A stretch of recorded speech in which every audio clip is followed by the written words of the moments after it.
Vamos dar continuidade à nossa reflexão da presença da revelação na Escritura, entre tradição e Escritura. Estamos no nosso 8º encontro e vamos então fazer esta reflexão no dia de hoje. Podemos ver de maneira mais clara possível, isto é, dando continuidade àquilo que já havíamos falado, no encontro passado, aparece essa tendência à radicalização das antíteses que encontramos no Sermão da Montanha, de Mateus capítulo 5, do versículo 21 a 48. A expressão introdutória, muitas vezes repetida, ouvistes o que foi dito aos antigos, contrapõe-se por 6 vezes a palavra de Jesus que dizia, eu, porém, vos digo. Bem expressiva de seu poder, que conhece tudo. Como fundamento das exigências de Jesus, eis o que aí se nos depara. O que importa não é a atitude externa das bem-aventuranças, Jesus explica, não é o homicídio, não é o perjúrio, não é o adultério, não é o ódio. Mas sim, o que importa é a intenção interna das mesmas ações. Isso porque o próprio impulso interior apresenta-se diante de Deus como se fosse uma ação. Com isso, o modo judaico de entender a tradição é substituído pela interpretação radical de Jesus. Os antigos vão até onde a lei diz, não matarás, não cometerás adultério. Até aí vai a lei. Jesus vai mais para além da lei.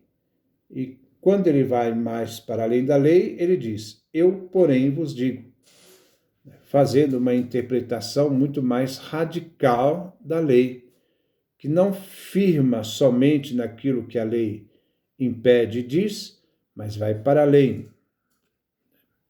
Esta radicalidade de Jesus consiste no fato de que a raiz interior da ação externa apresentar-se ao tribunal do juízo da vontade divina. Então, essa radicalidade, porém, consiste no fato de a raiz interior da ação interna apresentar-se ao tribunal do juízo da vontade divina. De certo modo, a atitude externa é aqui assumida em proporções relativas, isto é, posta em confronto com sua motivação fundamental inserida no coração do homem. O coração, por sua vez, encontra-se ao alcance do apelo de Deus e deve buscar seu tesouro, não nas coisas terrenas, Mateus capítulo 6, versículo 19, mas sim no céu, Mateus capítulo 6, versículo 20. Nenhum profeta, nenhum homem santo do Antigo Testamento disse como Jesus, os antigos disseram, eu porém vos digo. Jesus mostra uma realidade de capacidade, de poder, de superação, de ir além daquilo que foi dito pela tradição, pela lei. Esta luz talvez se pudesse vislumbrar aqui uma interpretação de conjunto, precisamente aquela que tanto a Torá do Antigo Testamento quanto da tradição judaica vão encontrar através de Jesus. A lei e a tradição, que durante tanto tempo permaneceram como um núcleo religioso fechado e egocentrista. Abre-se agora em duas direções. Em Jesus se abre duas direções. Para a primitiva, infinita vontade de Deus, que cai na radicalidade do texto que não fica somente na letra, tal como ele existiu desde o começo. Marcos capítulo 10, versículo 6. E abre-se igualmente para o coração do homem, atingido e especificado pela mesma lei e tradição. Então, com isto,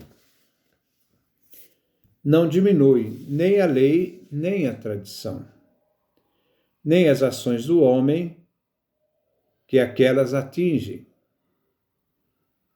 isto é, a lei, postulando uma resposta. Apenas a relação existente entre esses elementos é que é radicalmente sublinhada. A lei e a tradição aparecem como a expressão da sabedoria divina, dirigindo-se aos homens. Por seu lado, a atitude do homem surge como expressão da resposta de seu coração, colocado na presença de Deus. Diante disto, nós vemos que as reflexões que até aqui fizemos foram mais voltadas para o passado.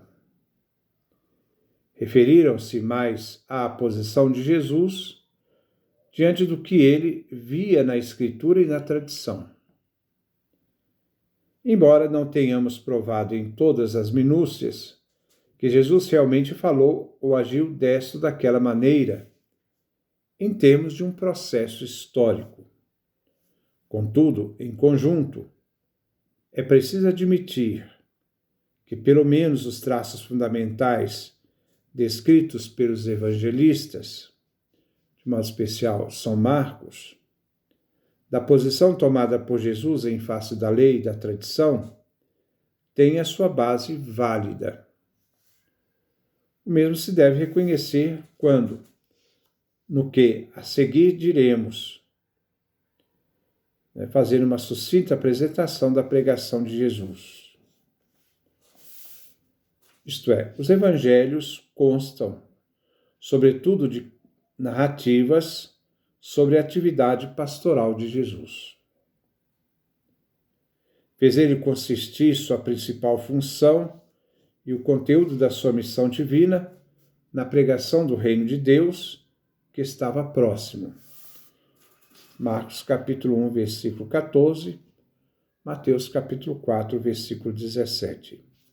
Então, a centralidade da missão de Jesus é o anúncio do reino de Deus. Consistir a salvação ou não salvação dos homens em sua decisiva opção em face da pessoa de Jesus.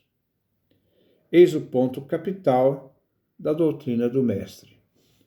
É um acolhimento ao anúncio de Jesus. Ao acolher Jesus, acolhe também o anúncio de Jesus, acolhe também Jesus, o anunciador da palavra. Jesus exige imitação e reconhecimento de sua pessoa. Marcos capítulo 8, versículo 22, Lucas capítulo 14, versículo 26. Pelo fato de associar a sua pessoa à comunidade dos pecadores, está sempre cercado de pecadores, comunica ele aos homens o perdão de Deus. Marcos capítulo 2, versículo 13 a 17, Mateus capítulo 9, de versículo 9 a 13. E Lucas capítulo 5, versículo 27 a 32. Não se pode separar a pregação de Jesus de sua atividade entre os homens. A presença de Jesus no meio das pessoas e das pessoas, no caso ali, pecadoras, para mostrar essa realidade da misericórdia divina que vem para resgatar o ser humano na sua miséria. Na unidade dessas duas coisas começa o reino de Deus e se faz presente, entre o anúncio do reino e a presença de Jesus no meio das pessoas, né, que estão em torno dele, do qual Jesus age em favor deles. Jesus diz: se expulsa os demônios com o poder de Deus, é que o reino de Deus já está entre vós. Lucas capítulo 11, versículo 20. Jesus não prega apenas a salvação definitiva. Jesus traz essa salvação em si mesmo, consigo. Só por isso a figura de Jesus já supera a todos os profetas e rabinos. Suas promessas e exigências seriam inviáveis, seria uma lei insensata, se ele não outorgasse, junto com sua pessoa, a salvação, o coração novo. Esta oferta, esta doação, acrescidas ao chamado e à pregação, devem ser compreendidas em sua íntima relação com a vocação dos discípulos, quanto também dos apóstolos. Tal ocorre se só depois da Páscoa se possa com segurança dizer que a missão de Jesus prossegue legitimamente em sua atividade. O início da pregação apostólica resulta seguramente da intenção de Jesus. Jesus enviou seus discípulos. Vale isso, pelo menos, para o fato de ela se ter concentrado na formação de um círculo de discípulos e um círculo ainda mais estreito formado pelos 12. Então, Jesus teve a intenção de preparar um grupo para que desse continuidade a essa missão, né, do anúncio do Evangelho. Se negássemos que Jesus, já antes da Páscoa, tinha escolhido os 12, muitos fatos ocorridos no período pós-pascal ficariam sem explicação. Hoje, graças ao auxílio do método histórico formal, parece também compreensível que a forma peculiar e concisa que Jesus deu às suas palavras era de antemão destinada a ser superada pela pregação dos discípulos. Vale isto, antes de tudo, em relação ao envio pré-pascal dos discípulos, que antecipa os discípulos a uma missão que eles vão ter depois da ascensão de Jesus. Os discípulos vão fazer tudo o que Jesus fez e ensinou. Jesus os envia em missão para que eles comecem a aprender para aquilo que eles deveriam fazer depois, né, da ascensão.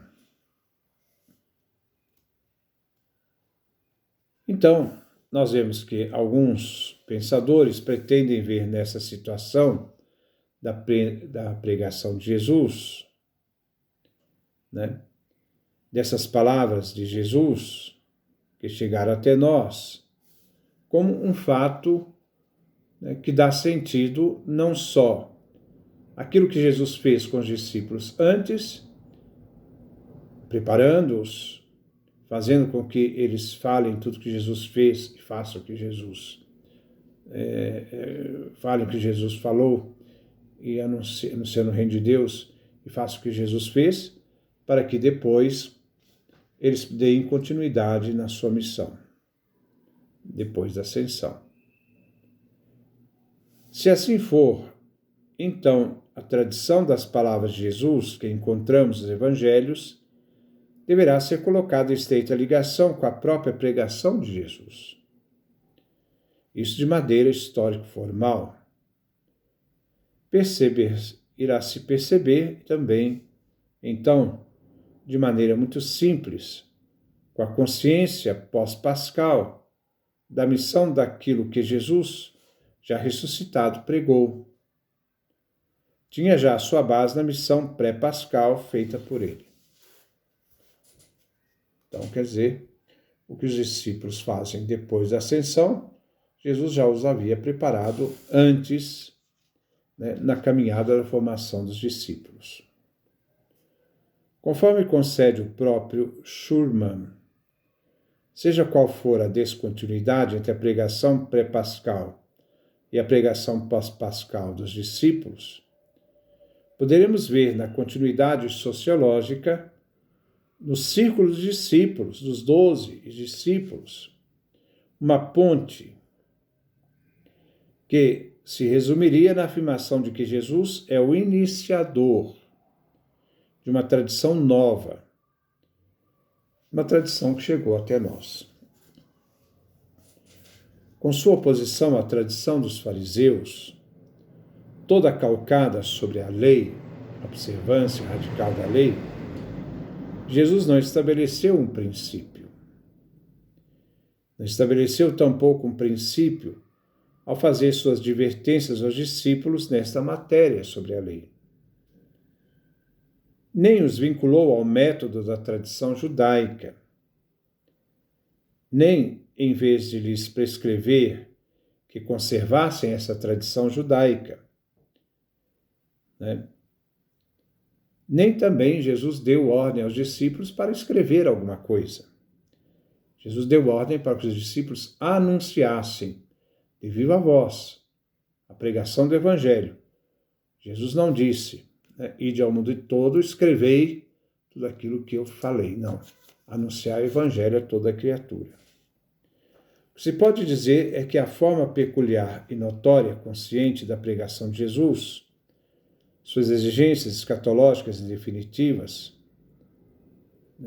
a missão confiada aos discípulos, fizeram com que a tradição das palavras de Jesus não possam ser desvinculadas da própria história de Jesus. Os discípulos dão continuidade à pregação de Jesus. Não há um rompimento, há uma continuidade. Então, se nós vemos nesse aspecto que os discípulos foram enviados para anunciar o que aprenderam com Jesus, o que viram e testemunharam, não só sobre sua palavra, pelo que Jesus fez, mas também o que aconteceu com Jesus, a sua morte e ressurreição, a missão que Jesus lhes confia, eles já haviam sido preparados. Dentro desse contexto, nós vemos que quando, em determinado momento, os discípulos, ao anunciar o Evangelho e apóstolos, começam a morrer, a própria igreja começa a ter necessidade de colocar em livro aquilo que era a pregação apostólica. Então, os livros refletem a tradição da pregação apostólica sobre Jesus, sobre a mensagem de Jesus, sobre os feitos e palavras de Jesus. Neste passo, temos dois aspectos a saber. A tradição de tipo folclórico, que aqui não vem ao caso, e uma parádosis consciente elaborada. Todo um texto que foi elaborado. Os discípulos não escreveram como uma tempestade cerebral. Não. Eles escreveram de uma forma elaborada, dando significado àquilo que escreveram. A esta última se refere de forma explícita a ordem de autoridade, de transmissão aos outros, característica daquilo que Jesus havia ensinado e havia dado autoridade aos discípulos. Nada aí há de comum com o método da tradição judaica.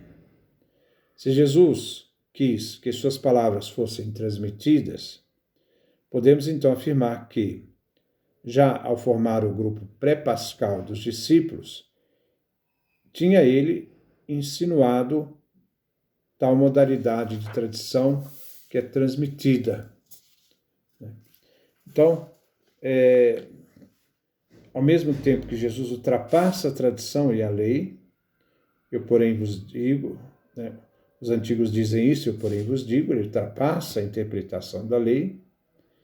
Ao mesmo tempo em que Jesus anuncia o reino de Deus, se faz presente no meio das pessoas, porque a realidade do reino de Deus está inserido num contexto de história diante dos pecadores, trazendo a misericórdia e a reconciliação com Deus. Ao mesmo sentido também, tendo em vista a esta continuidade, Jesus prepara os discípulos, antes da sua morte e ressurreição e os envia também para fazer o que Jesus havia feito e ensinado, né? Jesus estava então preparando para que os discípulos dessem continuidade àquilo que ele havia então anunciado e deixado, acrescentado sempre com aquilo que foi a ótica que vai abrir a perspectiva nova do Evangelho, que é aquilo que se esperava para a consumação dos séculos, isto é, a ressurreição no fim da história, já se tornou uma realidade na história através do evento de Jesus Nazaré, que morreu na cruz e ressuscitou.